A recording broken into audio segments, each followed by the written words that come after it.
What is happening, my friends? My name is Nathan. Welcome to Motorcycle Training Concepts. If you haven't already watched Monday's video, which was my 3 tips to be successful as a new rider, go ahead and watch that one first. My second tip in that video was to practice, practice, practice.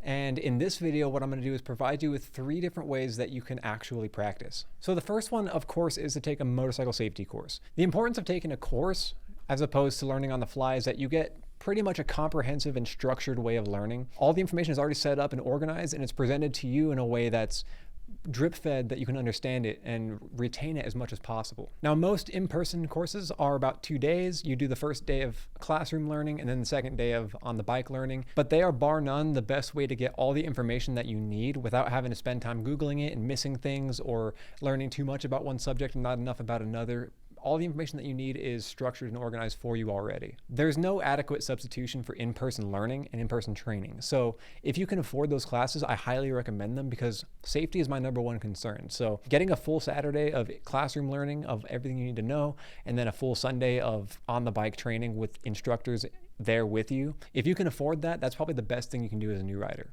#2, my second way to practice is actually just practice in a controlled environment, where this is where you can get cones and you can find an empty parking lot and practice at your own pace. You can take a buddy with you, you can go alone. Pretty much what you're doing is you're doing repetitions and you're getting better, and you can schedule this on your own time, maybe an hour a week. You can go to the parking lot and just practice basic fundamentals, U-turns, figure eights. But this is a good way that you can self-regulate your training. And the third way that you can practice is riding with experienced riders.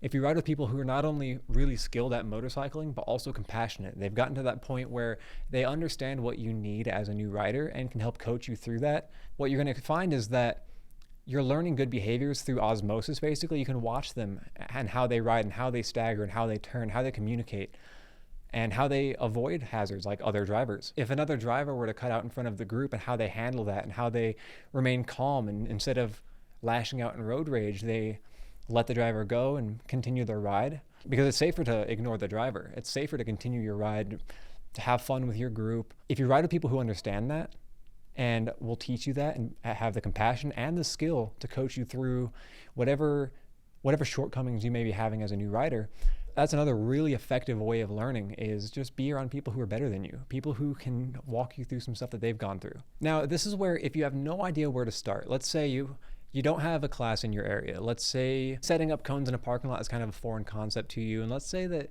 you don't know anybody in your area that you can ride with and you don't know how to meet these people. Fortunately, for all 3 of these concepts, all 3 of these ways of practicing, these methods, Motorcycle Training Concepts and DanDanTheFireman have created ways to make it easy for you. This is more than just a shameless plug. This is actual resources that could help you if you have no idea where to start. Now, for taking a motorcycle safety course, if you don't have one in your area, or maybe you just can't afford the chunk of change that it's going to take to get into one, or you don't have the time available, Motorcycle Training Concepts has an academy. If you take the class, you're getting all the information that you would have gotten from day 1 in an in-person class, and all of the learning and the awareness stages that go into that. But for being so inexpensive, you're getting all of the information day 1, and you can take that at your own pace. You're not timed.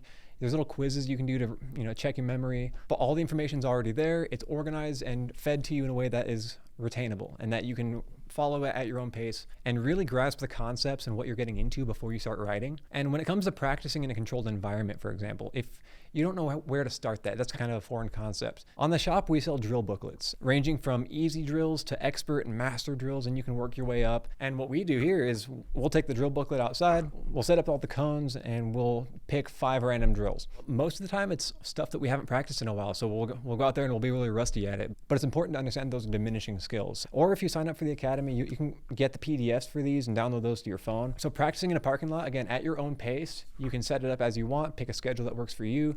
And if you have all of the awareness from taking the class or taking an MTC Rider Academy class, and then you can use the drill booklet to practice and continue practicing as a continued way of training, like an hour a week. And then for the third one, riding with experienced riders. If you don't have anybody in your area, or you're not good at making friends, or if you want to ride with somebody who's more experienced than you, but you don't know where to find these people who are willing to take the time to help you out, you can join the DDFM Crew Smart Rider Discord. There's going to be a link in the description for that. What you're going to find is there are so many like-minded riders and people who are eager to learn. And depending on where you live, let's say you live in Florida and you join the Florida group, you're going to find out that they meet every week. And maybe you have a lot of questions that you don't really know how to ask. There are other new riders in our community that are probably asking the same questions that you need to know. So not only can you talk with people who are like-minded, you can talk to other mentors, but they're probably out there practicing smart rider drills every week, and you can go tag along with them. But by meeting up with these people and practicing drills and riding with experienced people and taking the course, you're getting all of the training and all of the practice that you need to become the best rider you can. So that was 3 different ways that you could practice your motorcycle skills. So that was taking a course, practicing in a controlled environment at your own pace, and riding with experienced riders. All 3 of those are options that we provide. It doesn't matter where you get the information from or where you get your training from. Safety is my #1 concern, so it's part of my desire and effort to make sure you have all of the information and all of the options available to you. If you feel like I missed anything, or if you have any questions about how to train and how to get better as a motorcyclist and how to practice in a safe environment, leave a comment down below. As always, I hope you all ride safe and ride smart, and I'll see you in the next video.